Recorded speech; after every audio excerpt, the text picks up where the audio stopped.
누가복음 11편 3절은 앞에 있으니까 찾지 마시고 누가복음 11장 9절부터 10절까지 우리 같이 보겠습니다. 자, 누가복음 11장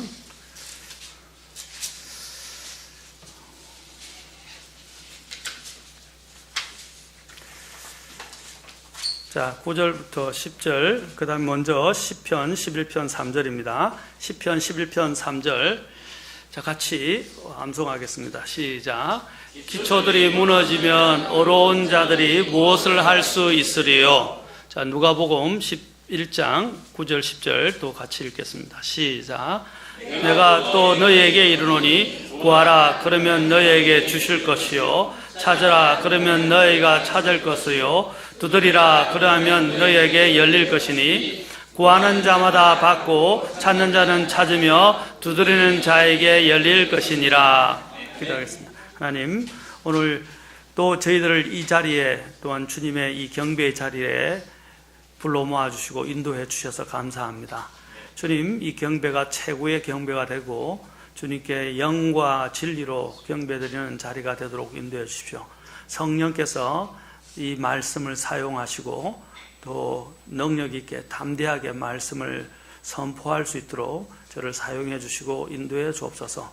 하나님이 필요하신 대로 각 사람에게 맞게 말씀해 주시고 또 이 말씀을 통해서 하나님께 가까이 나아갈 수 있도록 도와주십시오.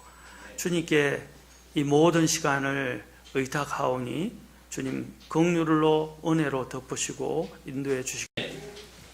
자, 오늘은 저는 기도, 영적 삶을 푸는 열쇠라는 제목으로 말씀을 선포하고자 합니다. 기도, 영적 삶을 푸는 기초 열쇠. 자, 우리가 오늘 기초들에 대해서 지금 쭉 살펴보고 있는데 오늘은 특별히 이 기도에 대해서 살펴봅니다. 또 기도 중에서도 영적 삶을 푸는 기초 열쇠로서의 기도에 대해서 살펴보고자 합니다. 자, 주님께서 마태복음에서도 동일하게 이 구절을 주셨는데 이것이 산상수훈에 주님께서 하신 특별한 산상황금률이라고 불려지는 산상수훈에서 이것을 마태복음 7장 7절에서 이하 언급하셨습니다. 또 오늘 우리가 보는 말씀은 누가복음에 나와 있는데 이것은 하나님이 우리에게 주신 명령이기도 하고 약속이기도 합니다. 자, 우리가 한번 이 기도에 대해서 살펴봅시다. 우리가 많은 그리스도인의 생활에서 이제 가장 많이 말해지고 또 많이 듣고 많이 알고 있으면서도 가장 실천이 안 되고 가장 거짓으로 약속되는 것이 바로 이 기도입니다. 우리는 많이 이야기하죠. 기도에 대해서 얼마나 많이 듣습니까? 또 많이 알고 있습니까? 많이 설교도 들었죠. 그러나 실제로 무릎을 꿇고 기도하는 사람들이 적다는 것입니다. 또 우리는 많은 다른 사람들 앞에 이렇게 이야기합니다. 기도하겠습니다. 기도하겠습니다. 기도하겠습니다. 그러나 기도하지 않아요. 그냥 듣기 좋은 말로 기도하겠습니다 라고 이야기하지만 실제적인 부분에서 기도하지 않는 경우가 너무 많다는 것입니다. 이건 거짓말하는 거예요. 우리의 기도가 응답이 되지 않는 이유에 대해서 성경이 많이 말하고 있지만 가장 대표적으로 우리의 기도가 응답받지 않는 이유 중에 두 가지에 대해서 야고보서 4장에서 이야기하고 있습니다. 야고보서 4장 1절부터 3절에서 이야기하고 있는데 특히 2절에서 이렇게 말합니다. 너희가 욕심을 내도 갖지 못하고 죽여서 갖고자 해도 얻지 못하나니. 결국 아무것도 얻지 못한다 이 말입니다. 욕심을 부리고 죽이고서 소유하고자 해도 얻지 못하는 것이 있는데, 자, 너희가 다투고 싸워도 갖지 못하는 것은 첫째, 구하지 아니하기 때문이다. 너희가 구하지 아니하기 때문이다 라고 그랬어요. 기도하지 않기 때문입니다. 두 번째로 또 4장 3절에서는 너희가 구하여도 받지 못하면 그것을 너희가 정욕에 쓰려고 잘못 구하기 때문이다 라고 됐어요. 자, 두 가지입니다. 첫째는 구하지 않기 때문이다.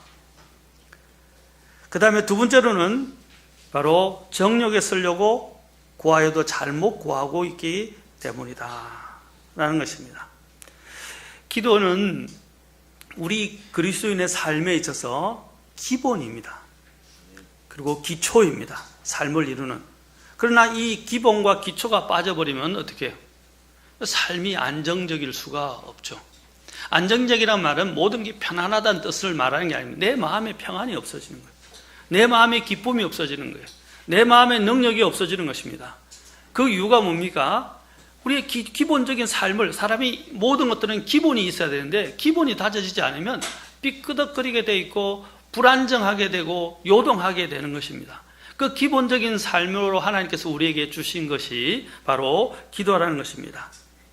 우리가 이전에 유선전화가 발명됐을 때도 획기적인 것이었어요. 그런데 유선전화가 있었을 때 한번 이전 제가 15년, 20년 전을 생각해 보기입니다. 이 전화가 유선전화, 공중전화 박스가 있어 유선으로 연결되는 곳이 안 되면 전화를 할 수가 없었어요. 그리고 그것을 발전해서 삐삐 시대가 있습니다. 삐삐 하면서 뭡니까? 다른 사람들이 전화를 걸면 그 전화번호가 그곳에 담겨서 누구에게 전화 호출이 왔다라고 생각해서 그 보면 전화번호 탁 눌리면 전화번호가 찍혔어요. 저는 삐삐를 가져본 적이 없어요. 해보지는 못했었어요. 그때 어려워서. 그 당시에도 비싼 것이었기 때문에. 그래서 삐삐 하는 친구들이 하는 그 삐삐들은 보았었어요. 그러다가 이제 1G, 2G, 3G, 4G, 이제 5G를 시대를 앞두고 있습니다. 또 내비게이션도 보십시오. 이전에 차를 운전할 때 내비게이션이 있었습니까? 가는 곳마다 표지판을 보아야 되고 길을 알아야 되고 모르면 무조건 가서 내려서 사람들에게 물어서 찾아갔었습니다.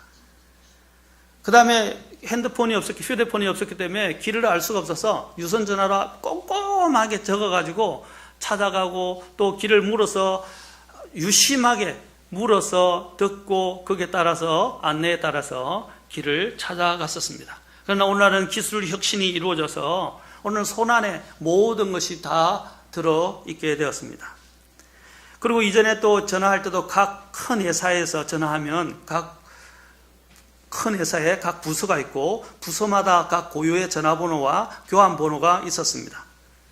그런데 정말 불편했어요. 늘 전화를 돌려서 전화를 해서 연결을 하려면 얼마나 답답했는지 몰라요. 그런데 어느 날 갑자기 그 사람이 나에게 직통 전화번호다 하면서 직통번호를 줍니다. 그러면 돌려서 교환수를 통해서나 아니면 또 다른 그 교환번호를 눌러서 내선번호를 눌러서 통화할 필요가 없어요. 바로 직통 전화로 전화를 걸면 바로 갈 수 있기 때문입니다. 얼마나 우리가 답답한 시대에 살면서 지금 편리한 시대에 살고 있습니까? 우리가 이런 영적으로 답답한 시대에 하나님께서 우리에게 주신 것이 있는데 바로 기도라는 직통 전화를 주셨다는 것입니다. 유선이 필요 없고 언제 어디서든지 하나님께 나아갈 수 있고 고할 수 있고 이야기할 수 있는 하나님이 그 놀라운 수단을 우리에게 주셨는데 그것이 바로 기도라는 것입니다. 그런데도 우리는 이렇게 편리한 시대에 요즘은 휴대폰 없으면 살지 못하는 시대에 살고 있지만 우리는 하나님이 이런 기도라는 하나님께 나아갈 수 있는 직통전화이자 무선전화보다 더 편리한 하나님께서 기도라는 직통전화를 주셨는데도 불구하고 우리는 하나님께 나아가서 기도 구하지 않는 경우가 얼마나 많은지 모릅니다. 기도는 하나님과의 대화이고 교제입니다. 오늘날 가정의 위기는 부부간에 부모와 자식 간에 대화와 교제의 결여나 부재에서부터 옵니다. 가족이 모여서 식사를 했는데 식사할 시간도 없고 같이 앉아서 단란하게 보낼 시간도 없고 또 이야기할 시간도 없어요. 식사할 시간도 없어요. 이전에는 같이 밥을 다 먹었었어요. 그런데 요즘은 밥상에서 각각 다 따로 살고 있고 각자 모여서 이야기할 시간도 없고 기도할 시간도 없습니다. 대화하지 않는 부모, 대화가 없는 가정을 생각해 보십시오. 부부를 생각해 보십시오. 그것이 사는 것이지만 사는 게 아니에요.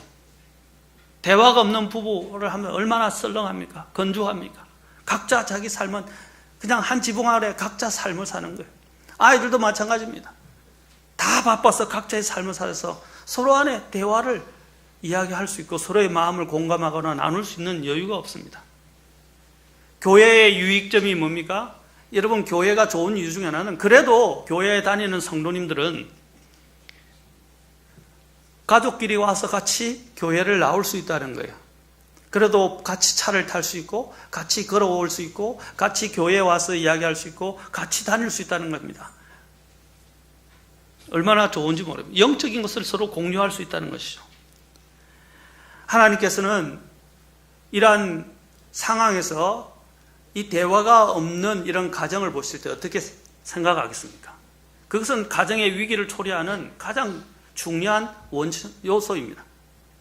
마찬가지로 우리가 하나님과 관계에서 하나님과 대화가 없다고 한다면 우리는 어떻게 되겠습니까? 우리의 영적인 삶도 와해되게 되고 하나님과의 관계도 소원해지게 되는 것입니다. 아마 부모님들이라면 다 느끼는 분들일 거예요. 다 그런 자녀가 아니겠지만 그런 마음이 드실 거예요.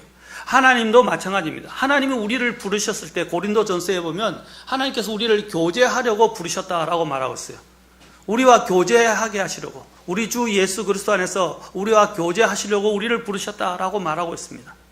그런데 우리가 하나님과의 교제, 우리의 영적인 아버지이신 하나님과 교제가 없을 때 하나님의 마음은 얼마나 서운하시겠습니까? 우리를 왜 구원하셨나? 이런 생각이 드실 수 있다고 생각합니다. 내가 어떻게 해서 너희들을 구원하고 너희들을 불러주었는데 그것을 소홀히하고 주님께 나오는 것을 게을리하고 나오지 않을 때 주님의 마음은 얼마나 아프실까요? 자, 우리는 어린 갓난 아이처럼 하나님 앞에 나아가야 됩니다. 오늘 본문에서 뭐라고 그랬습니까? 구하라, 찾으라, 두드리라 라고 말씀하셨어요.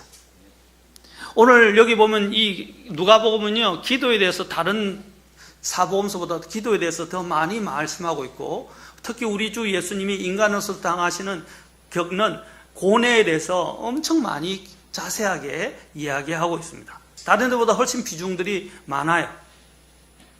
1절부터 여기 오늘 본문의 1절부터 5절에 보면 주님께서 이제 누구에게 무엇을 어떻게 기도해야 하는지 말씀하고 계십니다. 먼저 제자들이 이제 예수님께서 기도하는 것을, 어떤 곳에서 기도하는 것을 마치시고 오니까 예수님께서 그 제자들 중 하나가 주님께 이렇게 물었습니다. 주여, 요한이 자기 제자들에게 가르쳐 준 것 같이 우리에게도 기도하는 것을 가르쳐 주소서. 여러분, 가장 사람들이 아이들이 배우고 싶어 하는 것은 바로 자신이 본이 되는, 자신이 따르는 사람들이 본을 보여줄 때 그걸 배우는 거예요. 배우고 싶은 욕구가 되는 거예요.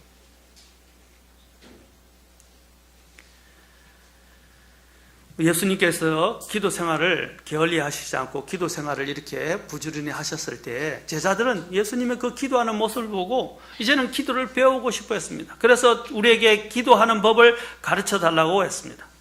기도하는 것을 가르쳐 달라. 그래서 주님께서 말씀하세요. 너희는 마태복음에 보면 7장에 보면 너는 이런 식으로 기도하라. 마태복음에서 이런 식으로 기도하라 라고 했어요. 6장에.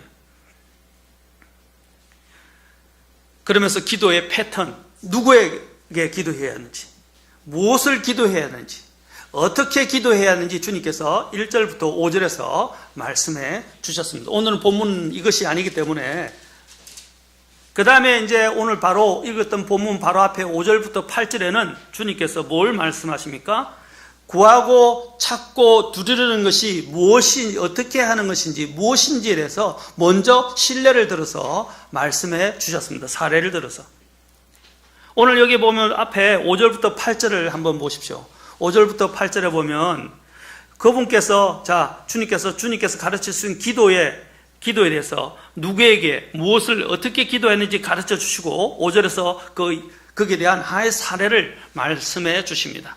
그것이 바로 이렇게 구하고 이렇게 찾고 이렇게 두드리라 라고 말씀하시는 거예요. 5절에 그분께서 그들에게 이르시되 너희 중에 누가 친구가 있는데 한밤중에 그에게 가서 그에게 말하기를 친구여 내게 빵 3개를 빌려다오. 내 친구가 여행 중에 내게 왔으나 그 앞에 차려놓을 것이 내게 없노라 하면 그가 안에서 응답하여 이르기를 나를 괴롭게 하지 말라. 이제 문을 닫았고 내 자녀들이 나와 함께 잠자리에 들었으니 내가 일어나 내게 줄 수 없노라 하겠느냐. 내가 너에게 이르노니 그가 자기 친구이므로 그가 일어나 그에게 주지는 아니할지라도 그가 귀찮게 졸라대므로 일어나 그의 필요대로 다 그에게 주리라. 주님께서 기도에 대해서 가르치시면서 왜 갑자기 이 사례를 들어서 말씀을 하셨을까요? 바로 구하고 찾고 두드리는 것이 어떤 것인지 주님께서 보여주시고자 하신 것입니다. 팔레스타인에서 낮에 여행하는 것은 흔한 일입니다. 그러나 밤에 여행을 하지 않습니다. 그런데 이 사람은 어떤 연유에 있은지 밤에 여행을 했다는 것입니다. 어떤 연유인지 모르지만 밤에 여행을 했어요. 도적의 위험이 있었습니다. 밤에는 또 보이지 않기 때문에 위험에 빠져들 수 있는 위험에 처해 있었다는 것입니다. 불가피한 일이었습니다. 그리고 지치고 고난 몸을 이끌고 음식과 숙박을 해결하기 위해서 친구를 방문했을 것으로 보여집니다. 바로 이러한 상황에서 우리가 한번 생각해 봅시다. 참 곤란한 지경에 처했습니다. 이 친구의 사연을 들어주고 요청을 들어주지 않을 수도 없고 또 요청을 들어주자니 지금 상황은 한밤중이라고 성이 미드나잇이라고 그래서 한밤중이었어요. 또 부모들의 마음 중에 가장 큰 자녀들을 자다가 혹시 이 자녀들이 일어나게 되면 자녀를 다시 재우는 문제가 쉬운 문제가 아니기 때문에 자녀들을 재우는 문제가 굉장히 신경에 곤두섰습니다. 이 한밤에 친구를 방문하는 일은 통상적인 일이 아니었고 또 찾아온 손님에게 유대의 사이에서는 먹을 것을 조금만 주거나 내놓지 않거나 하는 것은 굉장히 큰 결례가 되고 또 상대방에 대한 모욕이 되기 때문에 집주인은 매우 당황했을 것으로 보여집니다. 그래서 어떻게 했냐면 자기 집에 먹을 것이 없었어요. 또 이 친구 집을 보면 한 방에 아이들과 함께 자야 될 정도로 가난한 집안이었어요. 그래서 하루 먹고 그 다음에 먹을 것이 없었는데 손님이 왔는데 손님에게 그냥 먹을 것을 적게 내놓는다든지 또 안 내놓는 것은 굉장히 결례가 되는 일이었어요. 그 당시에 관습에서. 그래서 자구책으로 어떻게 하냐면 다른 친구 집을 찾아가서 도움을 지금 청하는 일입니다. 그래서 내 친구가 왔는데 라고 말합니다. 내 친구가 여행 중에 내게 왔는데 먹을 것이 없었다. 그래서 다른 친구에게 찾아가서 그 친구들을 어떻게 또 친구를 깨우고 싶지 않았지만 깨워서 그에게 이제 음식을 좀 달라라고 요청을 하게 됩니다. 그런데 놀라운 건 뭐냐면 사람이 그렇잖아요. 귀찮으니까 지금 여기서는 다른 사람들이 시간을 방해해서는 안 되는 시간인데 찾아왔으니까 그것도 한밤중에 잠을 깊이 잠들었을 시간에 찾아왔으니까 얼마나 귀찮겠어요. 그런데 그가 친구이기 때문에 들어주지 않는데 친구가 어떻게 꼭 들어줘야 된다. 내가 이게 들어주지 않으면 곤란하다. 제발 이 요청을 들어달라고 계속해서 강구를 하니까 어떻게 해요? 예, 귀찮으니까 안 오면 막 시끄러워서 계속 잠을 못 잘 거 너무 귀찮으니까 이제 안 되겠다 싶어서 그래 여기 있습니다. 갖고 가세요 하고 준다는 거예요. 주님께서 왜 이 비유의 말씀을 하셨을까요? 오늘날 기도하지 않는 우리에 대해서 하나님께서 도전을 주시는 거예요. 기도를 하더라도 그냥 어설프게 기도하고 대충 기도하고 아무렇지 않게 기도하고 타성에 젖어 기도하는 우리에 대해서 주님이 지금 일깨워 주시는 거예요. 어떻게 기도해야 한다는 것을 지금 말씀하시는 거예요. 친구라는 것 때문에 필요한 것을 간청하는 것을 주진 않지만 귀찮게 졸라대기 때문에 준다는 것입니다. 주님께서 우리가 기도할 때 어떻게 기도해야 하는가를 지금 말씀하고 계시는 거예요. 오늘 우리가 기도하는 모습을 한번 보십시오. 얼마나 형식적이고 허식적이고 타성해져 있고 얼마나 간절함이 없이 하나님 앞에 매달리고 있습니까?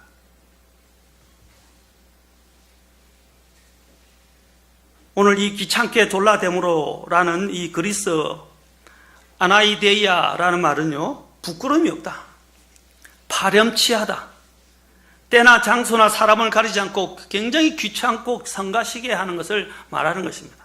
때나 장소나 사람을 가리지 않고 부끄러움이 없다, 파렴치하다는 거예요. 그렇게 구하는 것을 말하는 것입니다. 한밤중에 남의 집에 문을 두드리는 게 얼마나 부끄러운 일이에요. 그런데 부끄러움을 무릅쓰고 파렴치할 정도로 계속해서 간구해야 되는 것입니다. 주님께서 우리가 기도할 때 어떻게 기도해야 하는가에 대해서 지금 말씀하시는 거예요. 오늘 우리의 기도의 자세를 한번 보십시오. 우리의 기도가 얼마나 메마르고 건조했는지, 심지어는 기도하지 않는지에 대해서 보여주시는 것입니다. 물론 모든 사람들이 다 그런 건 아닙니다. 예수님께서는 이 비유를 통해서 간절한 기도의 중요성과 함께 기도해야 할 때의 자세를 우리에게 말해주고 있습니다. 간절한 기도의 자세는 부끄러움을 모르고 파렴치할 정도로 끈질기게, 그러나 친구에게 요청할 때는 자기가 지금 요청하는 입장이니까 어떻게 해요? 굉장히 간절하면서도 정중하게, 그리고 겸손하게. 우리가 갑을 이야기하잖아요. 을의 입장에 있는 사람들은 어떻게 해요? 막 굽신굽신하지 않겠습니까? 그렇죠? 요즘 갑을이란 말이 많이 나오는데, 을에 있는 입장에 있는 사람들은 굽신할 수밖에. 이게 있는 사람도 지금 간절하게 요청을 하고 있기 때문에 굉장히 간절하게 겸손하게 막 간청을 하는 거예요. 낮은 자세로. 그러면서 주님은 또 어떻게 기도해라를 가르치십니까? 열정과 끈기를 지녀야 함을 강조하고 계신 것입니다. 계속 열정적으로 구하는 것입니다. 그리고 끈기를 가지고 해야 한다는 것입니다. 그런 자세로 구하고 찾고 두드려야 한다는 것입니다. 우리가 앞에서 아까 야고보서 4장에 있듯이 우리가 응답받지 못하는 이유 중 하나는 무엇 때문이었어요? 구하지 아니하기 때문이다. 두 번째는 정욕으로 쓰려고 잘못 구하기 때문에, 내 이익을 위해서, 내 개인적인 욕심을 채우기 위해서 구하기 때문에 응답을 받지 못한다고 말하고 있는 것입니다. 오늘 주님께서 오늘 기도를 어떻게 해야 하는지 우리에게 말씀하셨어요. 기도의 자세에 대해서 특별히 기도의 중요성과 함께 기도의 자세에 대해서 말한 거예요. 기도는 우리 그리스도인 삶에 있어서 굉장히 중요한 기초입니다. 이 기본이 없으면 우리의 그리스도의 삶은 죽는 것과 마찬가지입니다. 아기의 본능은 무엇입니까? 아기의 본능은 아기가 젖을 찾는 것입니다. 아기는 자기의 필요를 어떻게 이야기합니까? 울음으로 울부짖으면서 요구합니다. 때로는 아이들은 간절히 울부짖습니다. 바로 이것이 기도라는 것입니다. 기도는 정말 부끄러움을 모르는 어린아이처럼 간청하듯이 구하는 것입니다. 응애 응애 하면서 막 굉장히 죽을 듯이 아이가 구한다는 거예요. 요청한다는 거예요.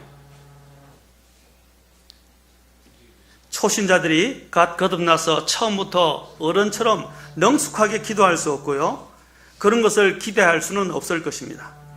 그러나 성경에서는 뭐라고 했습니까? 일단 구하라, 이제 간구하라, 그리고 간절히 구하라 라고 말하고 있습니다.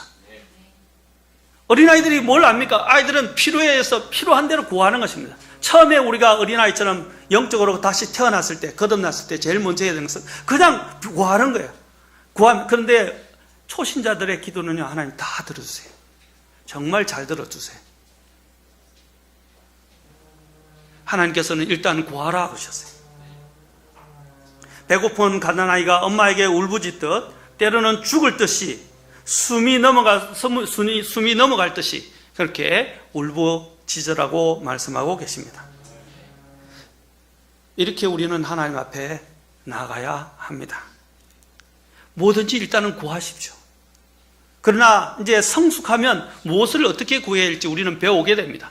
그러나 성숙하지 않은 사람들은 구해야 됩니다. 그런데 교회에 오랜 시간을 다녔는데도 아직 성숙하지 못한 사람들이 있어요. 이제 성숙하지 못했다면 먼저 일단은 구하십시오. 구하는 법부터 배우십시오. 무엇이든지 구하십시오. 그러나 성숙해 가면서는 어떻게 해요? 이제 아버지의 뜻을 배워야 할 것입니다. 또한 기도는 그리스도인의 호흡이며 신진대사 활동과 같습니다. 호흡은 무엇입니까? 우리는 호흡을 통해서 생명을 유지합니다. 그리고 유지하기 위한 필수 요소들을 끌어들이고 우리 안에 들어오는 영양분들을 어떻게 해요? 분해하고 그걸 나르고 또 그것들이 다 몸에 다 적응하도록 하는, 흘러가서 다 몸에 곳곳에 다 공급되도록 하는 중요한 역할을 하는 것이 바로 우리의 호흡에 있습니다. 이 공기에 있다는 거죠. 산소. 그래서 전신에 골고루 이 기도라는 것은, 기도가 바로 그와 같은 것인데, 이 기도를 통해서 주님께서는 우리가 먹었던 하나님의 말씀, 하나님의 그 생명의 능력이 우리의 그 기도를 통해서 하나님의 생명의 능력과 그분의 그 영양분, 말씀의 양식이 온 곳에, 우리의 몸의 곳곳에 다 골고루 들어가도록 하고 신진대사 활동을 활발하도록 만들어주는 것입니다. 그래서 기도는 대단히 중요합니다. 기도가 없으면 여러분 온몸에 영양분이 전달 안 되면 됩니까? 몸에 병이 생기는 거예요. 그렇죠? 몸이 상하게 되거나 어떨 때는 수술하고 종양이 생기고 염증이 생기고 심지어는 신경이 마비돼서 잘라내야 되기도 합니다. 또 심지어는 우리가 잘 아는 요즘 암도 많이 생기는 거예요. 신진대사 활동이 제대로 안 되는 거예요. 정상적으로 되지 않는 것입니다. 바로 기도는 그와 같은 역할을 하는 것입니다. 또 기도는 그리스도인의 특권입니다. 우리는 예수님을 믿고 믿음으로 구원을 받습니다. 그래서 우리는 우리 스스로를 그리스도인이라고 말합니다. 그러나 우리의 믿음이 그냥 거기에서 그친다면, 그리스도인이 된 데서 그친다면 그냥 갓난아기에 머물고 말 것입니다.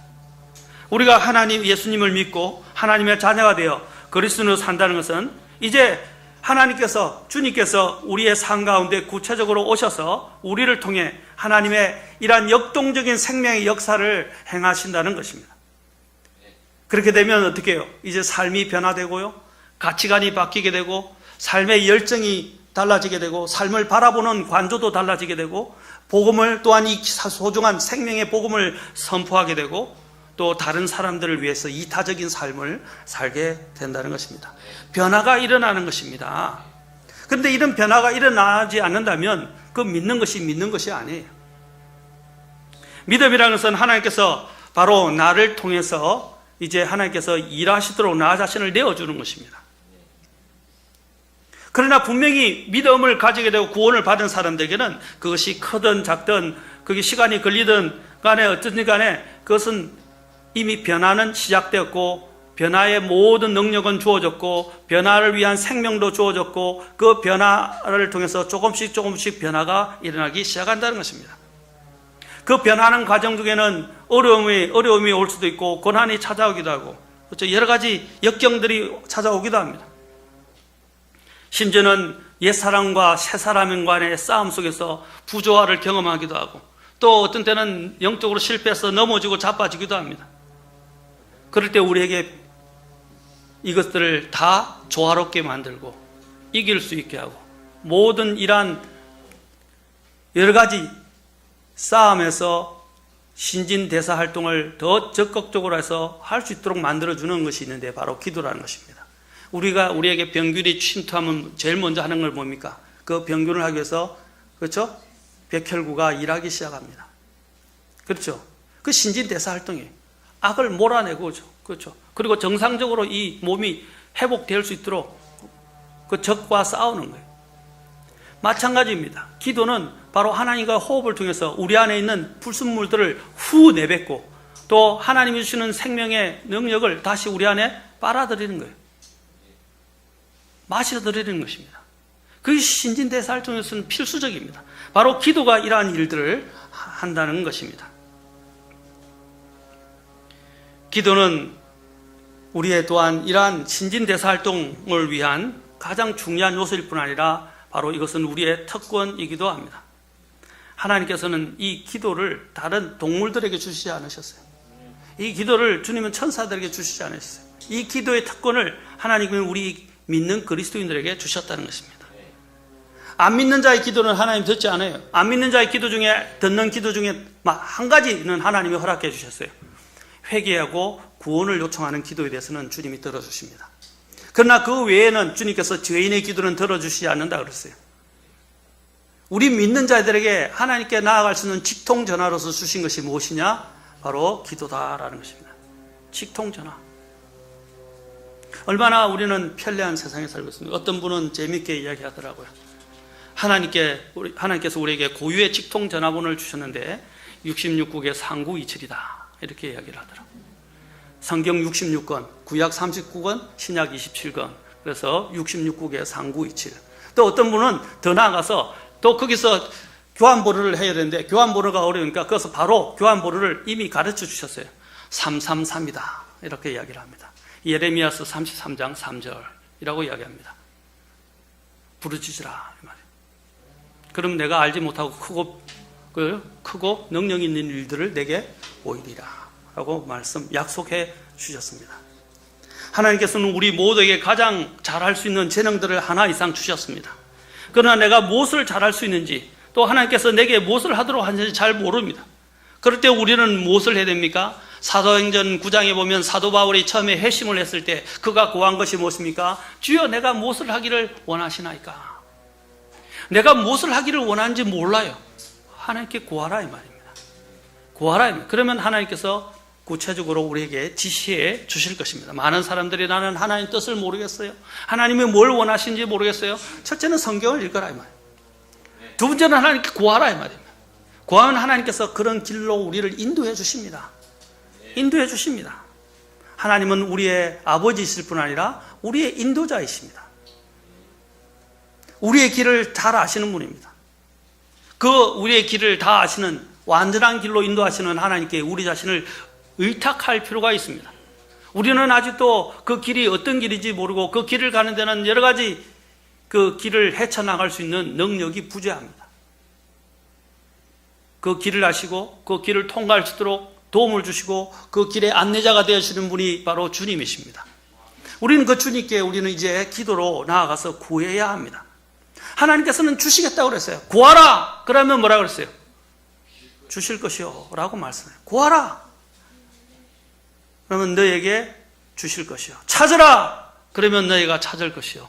두드리라! 그러면 너에게 열릴 것이니 구하는 자마다 받고 찾는 자는 찾으며 두드리는 자에게 열릴 것이니라. 주님께서 아까 말했죠. 주님께서 이 구하는 자에게 아까 친구에게 간청하듯이 그냥 그렇게 그냥 대충 구하지 말고 아까 그 친구에게 간청하듯이 귀찮게 졸라대듯이 그렇게 구하라고 말씀하시는 겁니다. 그냥 구하라는 게 아니에요. 그 다음에 주님께서 또 주님께서 이 구하는 자에게 주시는 주님의 마음에 대해서 뭐라고 말씀하시냐면 누가복음 11장 11절부터 보세요. 11장 11절부터 또 13절에서 주님이 바로 이런 마음으로 항상 구하는 자에게 주시려고 하신다라고 말씀하고 계세요. 하나님은 항상 예비되어 있어요. 마치 부모가 자식에게 모든 것을 주려고 예비되어 있는 것처럼 항상 어떠한 상황에서도 우리에게 주시고자 하신다는 거예요. 자, 11절부터 13절 보겠습니다. 11장.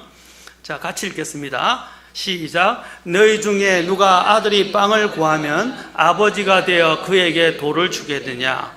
혹은 그가 생선을 구하면 그에게 생선 대신 뱀을 주겠느냐? 혹은 그가 알을 구하면 그에게 정갈을 주겠느냐? 그런즉 너희가 악할지라도 너희 자녀들에게 좋은 선물들을 줄 줄을 알거든. 하물며 하늘에 계신 너희 아버지께서 자기에게 구하는 자들에게 성령을 얼마나 더 많이 주시겠느냐 하시니라. 마태복음이면 성령이 아니라 뭐라면 더 좋은 것, 더 좋은 것을 얼마나 더 많이 주시겠느냐 그랬어요. 더 좋은 것을 얼마나 많이 주시겠냐. 이것이 바로 하나님 아버지의 마음이라는 겁니다. 하나님 여기서 아버지라고 되어 있어요. 하나님의 아버지, 바로 하늘에 계신 너희 아버지께서 자기에게 구하는 자들에게 얼마나 더 많이 주시겠느냐. 여러분, 우리에게 주시는 것 중에서 가장 큰 선물이 뭔지 아세요? 성령님을 주시는 거예요. 우리 안에 내주하시는 성령님, 영원히 우리를 떠나지 아니하시는 성령님, 우리의 삶을 중보하고 우리의 삶을 인도하는, 그리고 우리를 하나님께로 가까이 나아가게 하는 그 성령님을 주시는 것. 성령님을 주시되 더 많이 주시겠다고 말씀하고 있어요. 이보다 더 값진 선물이 어디에 있겠습니까? 이 얼마나 놀라운 특권입니까? 시편 145편 18절에서는 이렇게 말합니다. 주께서는 자신을 부르는 모든 자, 곧 진리 안에서 자신을 부르는 모든 자에게 가까이 계시는 도다. 진리 안에서 자신을 부르는 모든 자에게 가까이 계신다. 그러면서 19절에서 이렇게 말합니다. 145편, 그분께서 자신을 두려워하는 자들의 소원을 이루시며 또 그들의 부르짖음을 들으사 그들을 구원하시리로다. 여러분, 주님은 자신을 부르는, 우리도 그렇잖아요. 아가가 태어났는데 울면 어떻게 해요?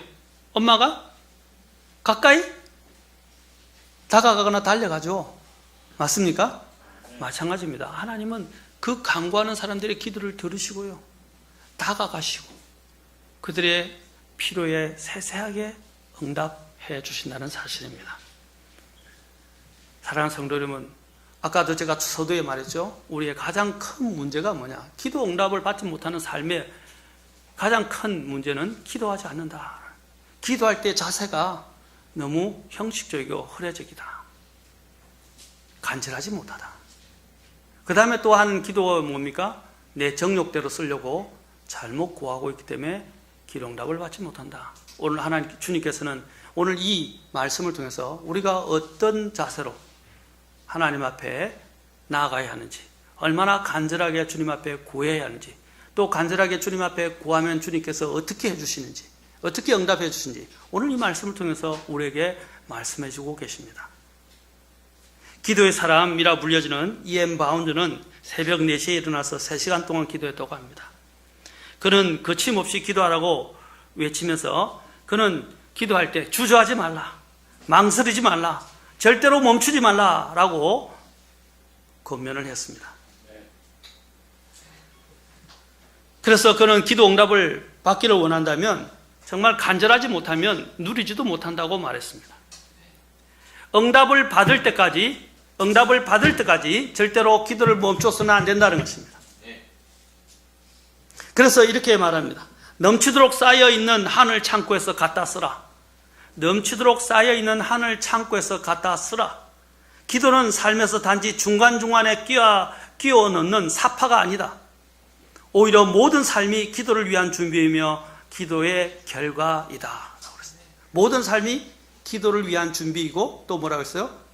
우리의 삶 전반이 다 기도의 결과라는 거죠. 그럼 우리의 이런 내 모양이 지금 이렇게 된 것도 기도의 결과예요. 하나님이 우리의 필요를 채워주겠다고 우리에게 주신 특권이 뭡니까? 선물이 뭐예요? 기도라는 거죠. 그런데 기도를 안 하니까 얻지를 못하는 거예요. 받지를 못하고 누리지를 못하는 거예요. 제가 아까 서두에 말했죠. 서두에서 말씀드렸듯이 우리가 너무 기도하지 않는다는 거죠. 기도에 대해서 거짓말을 많이 한다는 거죠.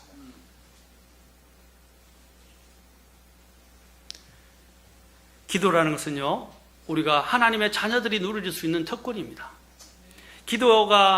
우리는 기도를 통해서, 기도는 하나님의 자녀라는 이 우리가 갖게 된 이 지위, 이 신분이 얼마나 놀랍고 위대한 것인지를 바로 우리에게 보여주는 것입니다. 기도는요, 어떤 결과나 답을 내가 생각했던 기도나 그 결과나 답을 얻어내는 것이 아니고요. 기도는 내가 하나님 앞에 나의 필요를 아뢰고 하나님께 간구하는 것입니다. 그것에 대한 적절하게 응답하신 것은 하나님의 손에 달려있어요. 그러나 우리는 우리의 결과를 이미 정해놓고 하나님 앞에 기도하는 경우가 너무 많아요. 물론 우리의 필요를 구하는 것과 우리의 이미 결과를 정해놓고 구하는 것은 다른 문제예요.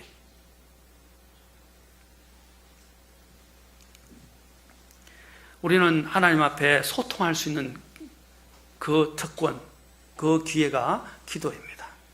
또 하나님께서는 우리의 이 기도에 대해서 이 자녀들에게 특별하게 주신 특권이라고 말씀하고 계십니다. 우리는 이 특권을, 이 기도라는 크리스찬의 특권을 10분 발휘해야 합니다. 사용해야 합니다. 기회를 활용한 사람들에게, 그렇죠? 기회를 활용한 사람들에게 혜택을 줍니다. 마찬가지로 우리는 하나님께서 우리에게 기도라는 기회를 주셨어요. 기도라는 특권을 주셨어요. 우리가 이 특권을 10분 사용하게 될 때 우리는 능력 있는 그리스도인, 승리하는 그리스도인, 그렇죠? 그리고 기운찬 그리스도인으로 살아갈 수 있는 것입니다. 하나님께서 우리에 대해서 엄청난 관심을 가지고 계시고 우리와 교제하기를 원하십니다. 하나님께서는 우리를 그 거룩하고 그 높으신 교제에 부르심으로 우리를 초청하셨습니다. 우리가 그 나아가는 그 도구가 오늘 기도라는 사실을 기억해야 합니다. 기도의 우선순위를 우리는 잊어서는 안 됩니다. 수많은 장애물들과 반대에도 불구하고 우리가 성벽 재건의 역사를 이룬 지금 느헤미야서를 보고 있는데, 지금 우리가 강의를 듣고 있는데, 이 느헤미야서는 전에도 말씀 느헤미야서의 특징이 뭐라고 했어요? 그는 이 수많은 장애물과 반대에도 불구하고 하나님의 이 성벽 재건의 역사를 그가 52일 만에 이루었는데, 그 이루었던 그 이유가 느헤미야서에 잘 나와 있어요. 그는 느헤미야가 뭐예요? 처음부터 그는 기도로 시작해서 기도로 끝난다 그랬어요. 계속 기도가 나옵니다. 중간중간에 모든 일 가운데서 기도가 나오고 있어요. 바로 기도로 시작해서 기도로 끝난다는 것입니다. 우리의 삶도 기도로 시작해서 기도로 끝나야 합니다. 아이가 태어나서 뭡니까? 응애 하는 게 뭐예요? 기도 아닙니까? 요구 아닙니까? 이제 숨질 때도 우리는 어떻게 죽어야 되겠어요? 기도하면서 죽어야죠. 왜? 우리는 하나님 손에 가니까. 예수님께서도 어떻게 기도하셨어요? 예수님이 처음에 공생의 사역을 하실 때 어떻게 하셨어요? 침례를 받고 첫 사역을 시작하시기 전에 40일 동안 금식 광야로 가셨어요. 금식하시며 기도하셨어요. 그리고 예수님께서 돌아가실 때 십자가에서 뭘 하셨어요? 기도하셨어요. 그리고 기도하시면서 주님께 맡기셨어요. 내 영혼을 어떻게 해요? 내 영을 아버지 손에 의탁하나이다. 십자가에서 돌아갔을 때도 예수님께서는 기도하셨어요. 그리고 다 이루도다 하고 돌아가셨어요. 사랑하는 성도 여러분, 예수님도 기도로 시작하셔서 기도로 끝나셨어요. 마찬가지로 우리의 삶 또한 기도로 시작해서 기도로 끝나야 됩니다. 우리가 하루의 삶을 시작할 때도 어떻게 됩니까? 하루의 삶을 시작할 때도 이제 기도합시다. 기도의 특권을 10분 활용합시다. 일어나서도 어떻게 해요? 먼저 기도합시다. 주님께 감사합니다. 주님 하루를 의탁합니다. 짧게나마 간절하게 감사하면서 주님께 기도합시다. 그래서 주님과의 이런 교제의 시작을 하십시오. 그리고 그 교제를 통해서 주님께 원천을 끌어요. 그리고 말씀을 보면서 구체적으로 주님의 약속을 붙잡고 생활하는 것입니다. 그리고 잠자리 들 때도 간단하게나 주님 오늘 하루를 인도해 주셔서 감사합니다. 우리 오늘날 현대인들, 저를 보면서 우리 현대인들의 가장 큰 고질적인 요즘 문제는 핸드폰이 우리의 하나님이 되고 있습니다. 아침에 일어나서부터 핸드폰을 펴고 또 잠을 자기 전에도 핸드폰을 켜다가 핸드폰으로 머리맡에 두고 그냥 잠자리에 들어갑니다. 핸드폰이 우리의 하나님이 되었어요. 우리의 우상이 되었어요. 사랑하는 성도 여러분, 우리 그리스도의 삶은 그렇게 되어서는 안 됩니다. 이제는 핸드폰을 멀리 하십시오. 아침에 일어났을 때 먼저 일어나서 기도하십시오. 눈을 뜨면서 몸을 굽히기가 어려우면 누워서 하나님께 눈을 뜨고 감사하면서 기도하십시오. 그리고 오늘 하루를 주님께 의탁합니다. 인도해 주십시오. 간단하게 기도하고 그 다음에 말씀을 보면서 구체적으로 하나님의 인도하심을 구하고 기도하십시오. 그리고 저녁에 잘 때도 하나님 오늘 하루를 인도해 주셔서 감사합니다. 오늘 주님과 함께 이 잠자리에 들렵니다. 그렇죠? 그렇게 우리 생을 마감하면, 생을 시작할 때도 마찬가지, 생을 마칠 때뿐 아니라 우리의 하루의 시작과 하루를 마치는 일에도 주님께서는 사역을 하셨을 때 우리 주님의 본을 보면 주님께서 사역을 시작하시기 전에 어떤 일을 시작하시기 전에 기도하셨고 어떤 일을 끝마치고 나신 다음에도 기도하셨어요.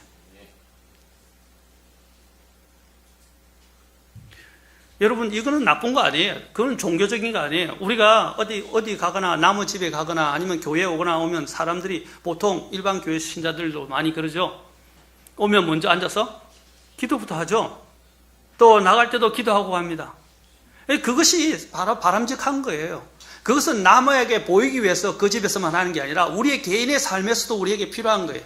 어떤 일을 시작하기 전에 주님께 맡기고 기도하고 일을 끝나고 난 다음에 기도해야 되는 거예요.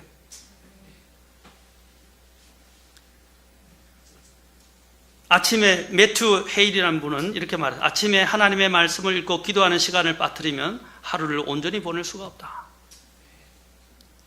사랑하는 성도 여러분, 우리의 생애를 아니면 우리의 하루하루를 기도로 시작해서 기도로 마치는 저와 여러분이 되기를 바랍니다. 이제 입에 바르는 기도하겠습니다. 기도가 입에만 머물고 머리에만 있는 사람들이 아니라 기도가 실제적인 우리의 삶에서 실행되어지는 사람들이 되기를 바랍니다. 기도는 하나님 우리에게 그리스도인에게 주는 다른 어떤 것보다도 큰 선물이며 특권입니다. 우리가 어떻게 감히 하나님, 하늘에 계신 하늘의 왕자에 계신 왕들의 왕이시요 주들의 주이신 하나님 앞에 나아갈 수 있는 특권을 얻을 수 있습니까? 하나님께서 그 특권, 그 기도라는 특권을 통해서 하나님께 나아갈 수 있도록 하나님께서 이러한 영광의 선물을 주셨다는 사실입니다. 우리가 이제는 그것을 10분 활용해야 됩니다. 아멘? 주님께서 어떻게 뭐라 그랬어요? 아까 자식이 빵을 구하는데 그게 돌을 주거나 생선을 구하는데 뱀을 주는 부모가 어디 있느냐? 부모가 정상적인 부모는 그럴 수가 없어요. 그런데 하물며 하늘에 계신 너희 아버지는 그랬어요. 그렇죠? 하물며라는 단어를 보십시오. 하물며, 이 단어가 얼마나 중요한 단어입니까? 하물며, 이 단어는 킹잭 성경에 보면 how much more, 얼마나 더 많이 이 말입니다. 얼마나 더 많이 주시겠냐. 이것이 하늘에 계신 우리 아버지의 마음이시다. 우리는 하나님께 이제 가장 중요한 약속을 할 필요가 있습니다. 하워드 장군이 있었는데 미국에 믿음이 독실한 기독교인이었습니다. 그는 서부 해안 지대로 파견 나가 있었을 때 그의 친구들이 수요일 저녁에 그의 영예를 축하하는 환영 만찬회를 열기로 했었습니다. 그들은 여러 곳에 초대장을 보냈고 미국 대통령까지 축하 전문을 보내왔다고 합니다. 그들은 장군을 깜짝 놀라게 해주기 위해서 모든 준비를 마치고 제일 마지막에 그에게 알리기로 했습니다. 마침내 준비를 완벽히 끝내고 난 다음에 그들은 장군에게 이 소식을 알리자 하워드 장군은 이렇게 말했습니다. 미안하게 되었네. 수요일 저녁에 다른 약속을 미리 해두었네. 하지만 이 사람아, 이날은 미국의 저명한 인사들이 많이 참석할 것이고 또 그 선약을 취소하면 안 되겠나? 그러자 장군은 고개를 가로저으면서 이렇게 말했습니다. 나는 크리스찬이라네. 나는 내가 교회에 나가게 됐을 때 수요일 밤 기도의 시간에 꼭 주님을 만나 뵙겠다고 주님과 약속했다네. 어떤 것도 이 중요한 약속을 깨뜨릴 수 없다네. 그래서 장군의 친구들은 할 수 없이 이 만찬회를 하루를 연기해서 목요일 밤에 열었다고 합니다. 얼마나 많은 대단한 손님들이 옵니까? 그 손님들까지 시간을 다 바꿔버렸어요. 예수님과의 약속을 가장 먼저 생각한 이 장군의 모습은 오늘 이 세상 바로 정말로 올바른 신앙생활을 하는 그리스도인의 모습이 무엇인지를 우리에게 말해주는 것입니다. 주님께서 이 기도 응답에 대한 약속은 주님께서 십자가에서 죽음을 향해 제자들을 떠나가시기 전에 주신 가장 중요한 약속이기도 했습니다. 예수님께서 십자가를 앞두고 이제 돌아가시기 전에 제자들에게 주신 약속이 있어요. 두 가지 약속이 있어요. 성령을 주시겠다. 그 다음에 뭡니까? 주님께서 너희들가 무엇이든지 내 이름으로 구하면 내가 응답해 주겠다고 말씀하셨어요. 자, 요한복음 가서 오늘 여기까지만 하고 마치겠습니다. 요한복음 14장 14절 16장까지 보겠습니다. 14장 14절 같이 읽겠습니다. 주님께서 또 십자가에 못 박히고 그들을 이제 떠나게 되세요. 그건 떠나시게 됩니다. 주님께서 너를 떠나게 될 것이라고 말씀하셨어요. 자, 떠나게 되시면서 그들에게 주신 가장 중요한 약속이 있어요. 그게 뭐냐? 성령 하나님을 주시겠다는 것과 함께 영원히 내주하시는 또 하나는 뭐냐? 바로 기도라는 약속이었다. 요한복음 14장 14절입니다. 시작. 너희가 내 이름으로 무엇이든지 구하면 내가 그것을 행하리라. 자, 16장 23절 24절 16장 23절 24절 요한복음 같이 읽겠습니다. 시작. 그날에는 너희가 아무것도 내게 구하지 아니하리라. 진실로 진실로 내가 너희에게 이르노니 너희가 무엇이든지 내 이름으로 아버지께 구하면 그분께서 그것을 너희에게 주시리라. 지금까지는 너희가 내 이름으로 아무것도 구하지 아니하였으나 구하라. 그러면 너희가 받으리니 이로써 너희 기쁨이 충만하리라. 아멘. 예수님이 떠나가신다니까 제자들이 같이 3년 반 동안 같이 있었는데 얼마나 불안하겠어요. 내가 모시고 내가 메시아로 모르고 나의 인도자가 되시는 주님이 나를 떠나간다니까 얼마나 불안했어요. 제자들이 자기들의 소망과 모든 것이 사라지는 듯이 느껴졌을 거예요. 불안했어요. 왜냐하면 예수님께 자신의 목적을 다 두었는데, 근데 예수님이 없어진다? 떠나가신다? 그때 주님께서 뭐 했어요? 나 대신 성령을 주시겠고 또한 너에게 기도라는 특권을 주시겠다라고 말씀하셨어요. 기도 뭡니까? 내 이름으로 무엇이든지 구하면 너희가 받으리라. 그러면서 또 한 가지 주세요. 그 기도와 함께 너희 기쁨이 충만하겠다. 아멘. 이게 얼마나 여러분, 기도하면요 슬픔이 기쁨으로 변합니다. 내 마음에 확신이 가득 차게 됩니다. 하나님이 주시는 만족과 그 생명의 능력이 내 안에 가득 차오르는 걸 느끼게 됩니다. 그래서 이 찬송이 나올 때도 보면 내 영혼의 그 기쁨에서 맑은 가락이 울려나네. 평화로다. 평화와 함께 기쁨이 차오르는 거예요. 제자들 앞에서는 엄청난 핍박과 제자들 앞에는 앞으로 엄청난 핍박과 환란이 놓여 있었습니다. 오늘 우리도 어쩌면 동일한 모습으로 서 있는지 우리의 삶을 보면 온통 싸움, 우리를 반대하고 우리를 대적하고 우리를 힘들게 하고 수많은 고난과 역경이 있고 또 핍박과 환란이 놓여 있는지도 모릅니다. 이런 때에 하나님이 우리에게 주신 선물은 무엇입니까? 기도입니다. 우리에게 주신 특권은 무엇입니까? 기도입니다. 이 세상은 참 만만치 않습니다. 우리가 어떻게 이 세상을 이길 수 있습니까? 그래서 주님께서는 우리에게 성령님과 함께 이 기도라는 특권을 주셨어요. 그리고 하나님의 말씀이라는 약속을 주셨어요. 우리가 이것을 가진다면 우리는 이 세상에서 담대하게 당당하게 살아갈 수 있고 대적들과 싸워 이길 수 있습니다. 사랑하는 성도 여러분, 이제는 주님께 나아오십시오. 기도를 활용하십시오. 기도를 통해서 주님이 그리스도에게 주신 특권을 누리십시오. 그리고 기도 응답을 통해서 하나님이 주신 기쁨을 한번 맛보십시오. 주님의 그 놀라우심을 경험하는 저와 여러분이 되기를 바랍니다. 그래서 곳곳에서 여러분들이 간증이 울려 퍼지기를 원합니다. 주님이 이렇게 나에게 응답해 주셨다. 내가 기도하였더니 나의 간구를 들어주셨도다. 또한 나를 이러한 어려운 가운데서 건져주셨도다 하고 간증하시는 저와 여러분이 될 수 있기를 주의 이름으로 축원합니다. 다음 시간 한 번 더 우리의 삶의 기초가 되는 기도에 대해서 한 번 더 말씀 설교를 전하겠습니다. 기도하시겠습니다.